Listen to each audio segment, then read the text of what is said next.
draft choices. And Randall Cunningham ever heaped the praise on him yesterday to me when we were talking in the locker room. He loves the protection he gets from Ron Solt. Slow start for Cunningham once again today, though. Only 4 of 8 in the passing department for 30 yards. He's got almost as many yards running as passing. 29 yards on the ground on 4 carries. And that's a mental error by Solt. I mean, you got 3rd and a half a yard with Cunningham carrying the ball. He would have picked up the first down, and you're early off the ball. 3rd and 6 now. Mike Gaines in at the corner as McDaniel has suffered an injury. Cunningham out of the shotgun. He's got room to roam. He's got the first down and then some. Up across the midfield stripe into Raider territory. Is he ever tough to defend? Well, you got to get in what they call his running lanes, not his passing lanes, getting his running lanes. Keith Jackson comes back to help out, but really doesn't have to. Just his presence is there. Watch this. Long goes to the outside. Solt takes him. Now, you see Keith Jackson, 88. He comes back, and all he has to do is just cut off the defensive man, Mike Wise. Cunningham picks up the first down. It's exactly what Jerry Robinson said yesterday. The most frustrating aspect of working against Randall Cunningham, you do everything right, and he still runs for the first down. You do everything right in the coverage. He fires it for Jackson. It's complete on the 1st and 10 reception to the 40-yard line. Eagles have 3 timeouts, so they've got plenty of time. There's some, can't see that clock very good, 1:18 to go in this second period, so they have plenty of time to get plenty of plays off. They just cannot make another mental error like they made with Solt just a little while ago. They're looking at a 2nd and 3 now. The Raiders' 40-yard line. How about a reverse?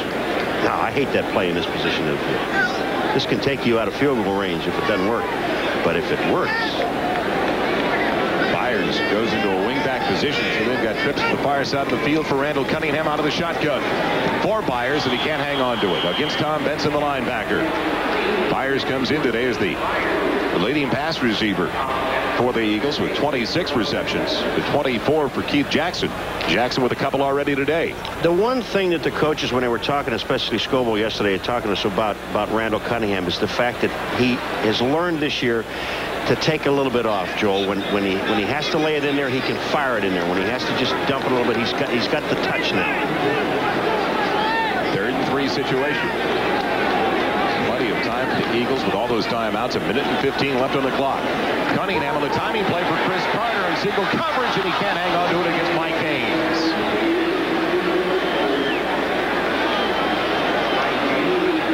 Almost a perfect pass by Randall Cunningham, but they've got to give the ball up now as they fail to convert on 3rd down.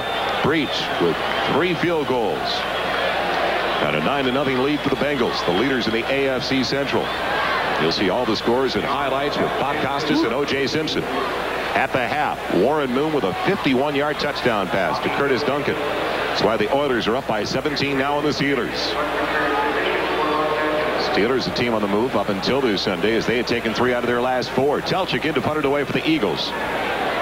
Bobby Joe Edmonds waiting back at the Raider 10-yard line. Great hang time. Telchik as Edmonds gets out of the way. He takes an Eagle roll inside the 10. It'll be put down near the 4-yard line. Great kick.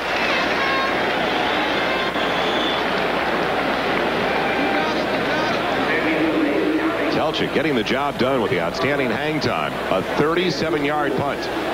John's just going to try and guide it now. All right, John, here it comes. Now we'll move it in, move it in, move it in. A little bit closer, a little bit closer. Okay, now lay on the ball. That's it. Oh, sorry. I guess I'm old patience. I think the 49ers battle the Patriots. Next. At the half, we'll join Bob Costas and O.J. Simpson. NFL Live in New York for all the scores and highlights, and a feature on Bill Walsh, one of the most creative and innovative coaches. His days in the NFL. It's scoreless so far as we welcome you back to Veterans Stadium. Joel Myers along with Paul McGuire. 56 seconds left in the first half, and the Raiders started their own 4. They still have 3 timeouts remaining. Bo Jackson working out of the eye behind Steve Smith. Bo near the 10 for a gain of 6 on the carry. And the Raiders quickly call a timeout. Or will it be Philadelphia calling a timeout? It's the Eagles calling the timeout. We'll be right back to the vet. My formation on 2nd and 4 at the 10-yard line. Jackson going absolutely nowhere. They'll take another timeout, Philadelphia. They're going to use up their 3 timeouts, because as long as they don't get a first down. If they pick up a first down on this next play, they won't take another timeout. But they're just waiting on Bo Jackson. I mean, they know they're not going to give the ball to Smith. They're going to give it to Bo, and look at the green shirts. There's no place to bounce, Bo. Frequently, though, Paul, with the way the Eagles play defense and gamble, and especially take chances up front, they leave man-on-man coverage on the wideouts. And when you've got Willie Gault, the Eagle coaches were telling us yesterday they consider Willie Gault the fastest wide receiver in the NFL. But he hadn't caught a pass in, 2 games? The only problem is that they're only putting 1 wide receiver out, and that's Gault. They're going with 2 tight ends in this situation with only 1 wide receiver, and they have a short man and a long man on him. And the other 9 guys are on Bo. Raiders aren't taking any chances. Down to their own 10-yard line. Let's see if they put it up in the air. See, you have Gault. He's the only guy on the outside with 2 tight ends. Double tight end set.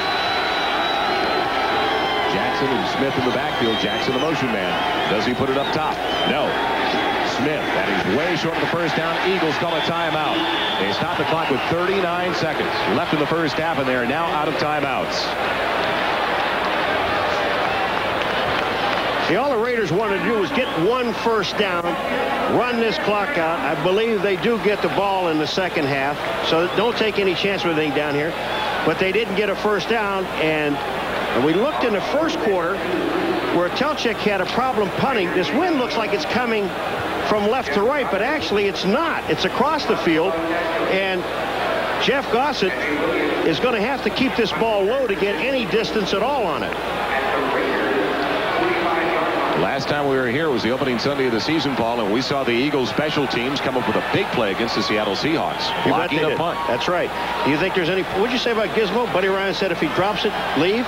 He's gone. Just leave the uniform and keep going out the tunnel. What a vote of confidence. Gizmo Williams back at the 45 of the Raiders. Gossett punting for about 3 to 4 yards into his end zone. They almost get to him, and they almost rough it. Yes, they do. They rough the punter. Flag is down as Gizmo calls for the fair catch, but the ball will belong to the Raiders. And it was a 4th and 3 situation. I think it was Andre Waters, number 20, that ran into him. And that, if it's just running in, it's a 5-yard penalty. Yeah. A 5-yard penalty. First down, though. Because they only needed 4 or 3.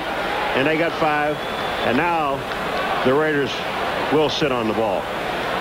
Here they come. Is it 20 Waters? No, it wasn't 20 Waters, was it?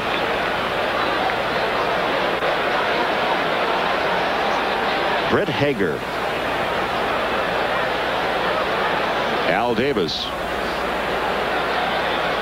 the owner of one of the most successful franchises in all of pro sports, the 60s, 70s, and 80s. And he told us yesterday at practice he feels that they are only about 2 or 3 players away from becoming once again a dominant team. And, you know, you've got to believe him, because he said this is the biggest Raider football team they've ever had. We're talking about height now. And you look down that line, and you're going to see him 6'6", 6'7". Raiders are going after him. He'll throw, and he'll go up top looking for Willie Gault. Underthrown by a good margin. Good coverage by Izell Jenkins. Just not enough on it from Jay Schrader. Schrader stepped up and looked like he was trying to throw it as far as he could. Well, in order to hit Willie Gault in full stride, you have to be rocket man. Take a look at Gault. I mean, Gault's coming down the field. Izell Jenkins is trying to run with him. Watch Gault go by Izell. Izell is in top speed now, and Willie's already by him. Now he has to come back, and the ball is underthrown by about 7 yards. You'd have to have a bazooka to get it to Willie Gault. Is that all? That's it, in full stride. 2nd and 10, the ball at the 16-yard line. Schrader will put a knee down, and that'll be the final play of the first half. Little scrum around the 15-yard line. So the Raiders came in and they wanted to emphasize defense at the ground game. Well, their defensive unit has done an exceptional job in the first half against one of the better offensive teams in the NFL, the Philadelphia Eagles. And Reggie's going over and talking to the officials, and he wants them to understand that in the second half, I'm going to dump one of these guys in your lap if you don't start calling holding. Reggie White and Seth Joyner visibly upset as they head to the Eagles locker room. The Raiders, they were scoreless at halftime of Art Shell's first game.